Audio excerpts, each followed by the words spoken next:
Hello, my name is Roald, and today I'm going to be speaking about being outside of the body, which is what the ego mind really is.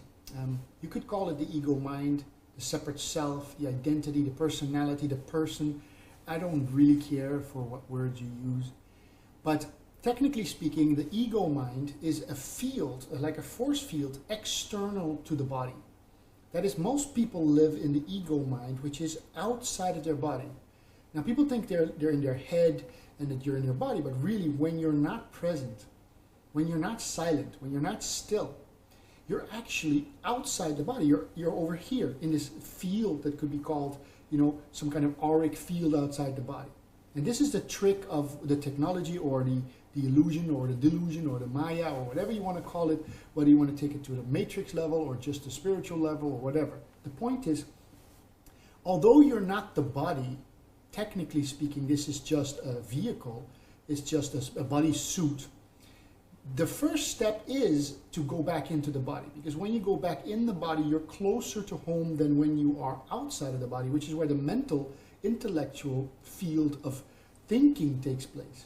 So for most people, when they're conversing, when they're having discussions, when they're all identified with the stuff that they're identified with, they're actually outside of the body. And this makes your body very vulnerable, because your body is one step closer to the original I. Although it's not what you really are, it is one step closer than the mind field. So the first thing to be silent and still and to meditate really is to re-enter the body consciously, to actually be still, sit silently in the presence of your own being inside of your body, which means you're going to start feeling the sensations inside the body. And automatically when you start feeling the sensations, you'll also start to feel the emotions or the feelings, as opposed to the sensations, which are natural. You have all these unresolved, unfaced emotional blockages inside of the body field, the energy field of the body, which have to be dissolved, deknotted, dissolved, really. You're taken apart. They have to be massaged out, like when somebody massages your shoulder when you have a little knot from some workout or something you've done. Then these have to be emotional feelings, have to be dissolved by the pure attention, the awareness, the pure perception of your attention, which is what you truly are. So returning home and dissolving the obstacles, which is the large emotional pain body inside of your system, actually requires to first re-enter the body consciously, which is what meditation is.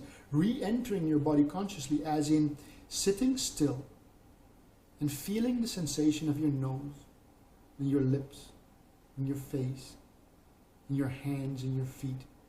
And doing this regularly. Right now I'm only making a short video, but obviously in satsang what we do is we go within and we quiet the mind by focusing the attention not on the intellectual wording, on all these, verbal learned behavior, this conditioned of thinking, the conditioned behavior of thinking, but we're going to go and not put our attention on that for a while by putting the attention on something other, which is more intimate, more real, more close to home, which is actually the sensations of your body. And the problem is, when you do that, you often encounter emotional blockages, which will actually feel like disturbance, like, there's something, it feels really heavy and really disturbing. So most people will run straight back out into some activity of either physical activity or mind activity or combination of both, because it's just too discomforting. It's uncomfortable. It's hard to watch. But really what some of the masters and teachers teach is, when you want to go back home, you're going to have to face your unresolved emotions, your demons, as it were. You have to pass through the guardian of the threshold.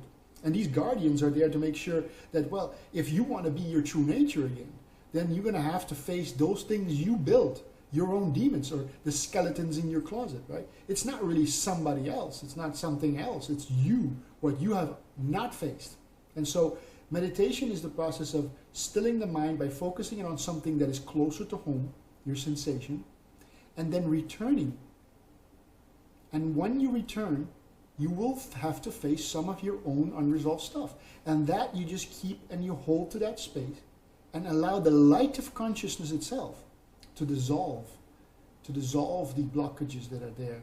That's why these teachers say, embrace your dark side. embrace the negative aspects of your psychology, your mind, and your being, whatever you want to call it. But the psychostructure that is you, the psyche in which you live, that you have to face those unresolved emotions by embracing them, looking straight at them. They can't do anything to you other than a bit of discomfort and burning. But besides that, stare them down. Stare them out of your system. Right? So that's basically what it means to know that the ego body is external to your body. You have to re-enter the body. You have to put your attention from outside, and outside, which is the thinking process as well, which is taking place in a field outside of you, and re-enter the body. Going home, going within really means re-entering first the body, and then from the body you go even deeper, which is beyond the body, deeper than the body, which is not a position at all. It's not inside or outside, but we refer to it as going deeper and deeper inside, into the empty void, the vastness of it all. The empty, eternal void, which is the ever-present, which is the fullness of life itself, which is where everything, the source, comes from the source, everything. So, ego mind is external, so go back in, be in your body. Stay behind the eyelids, inside the body. Be present, be present.